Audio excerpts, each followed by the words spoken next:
Hello guys, मेरे channel Zia educational academy पर आप सभी का स्वागत है। तो आइए आज हम बात करते हैं रिसर्च क्या है, रिसर्च के बारे में, रिसर्च के डिफिनेशन के बारे में।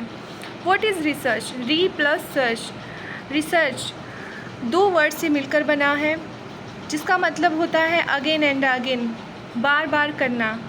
इसका मतलब ये बिल्कुल भी नहीं है कि रिपीट करना इसका मतलब नहीं होता है। Okay, A careful investigation or inquiry, especially through search for new fact in any branch of knowledge.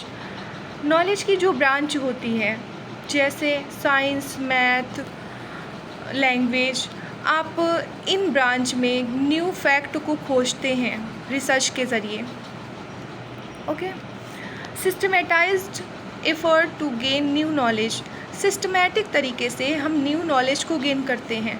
For example, जैसा कि आप लोगों ने यूट्यूब पर वीडियोस देखे होंगे, किसी कबाड़ी वाले ने कुछ नया इन्वेंट किया, वेस्ट मटेरियल से कुछ नया बनाया, किसी क्रिएटिव पर्सन ने कुछ नया बनाया, तो ये भी एक रिसर्च है। Okay, pursuit of truth, search for knowledge through objective. सच की खोज की जाती है रिसर्च के ज़रिए, और रिसर्च को करने के लिए एक ऑब्जेक्टिव का होना बहुत ज़रूरी है। बिना ऑब्जेक्टिव के आप कोई भी रिसर्च नहीं कर सकते हैं। आप ये रिसर्च क्यों कर रहे हैं, आपको ये पता होना चाहिए। Systematic method of finding solution to a problem. किसी प्रॉब्लम का सॉल्यूशन ढूंढने में ये सिस्टमैटिक मेथड होता है। एक सिस्टमैटिक मेथड के ज़रिए ही किसी प्रॉब्लम का सॉल्यूशन ढूंढा जाता है। जैसे कि सबसे पहले आप कोई प्रॉब्लम लेंगे और उस प्रॉब्लम को फिर स्टेप बाय स्टेप एक सिस्टमैटिक तरीके से उसका सॉल्यूशन ढूंढेंगे, रिसर्च करेंगे।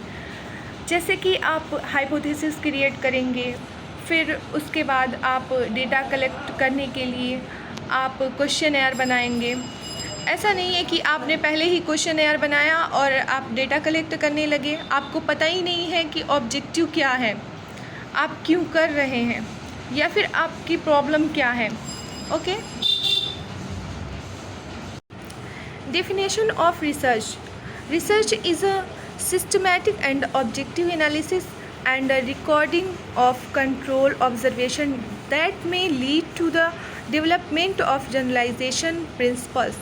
रिसर्च को करने के लिए एक सिस्टमैटिक तरीका होना चाहिए। आपके पास ऑब्जेक्टिव, जैसे कि मैंने पहले ही बताया, ऑब्जेक्टिव होना चाहिए, और ऑब्जेक्टिव के ज़रिए ही आप डेटा कलेक्ट करेंगे, उसका ऑब्जर्वेशन करेंगे, फिर आप रिज़ल्ट आप निकालेंगे, और जो रिज़ल्ट आएगा वो उसका जनरलाइजेशन होना बहुत ज़रूरी है।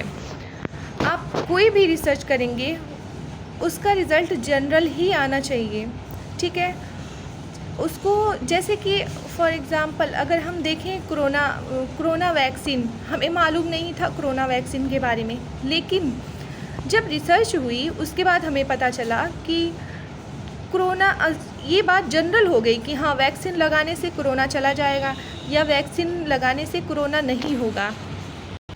रिसर्च से प्रेडिक्शन की पावर आती है। हमें क्या होने वाला है हम एज्यूम कर लेते हैं।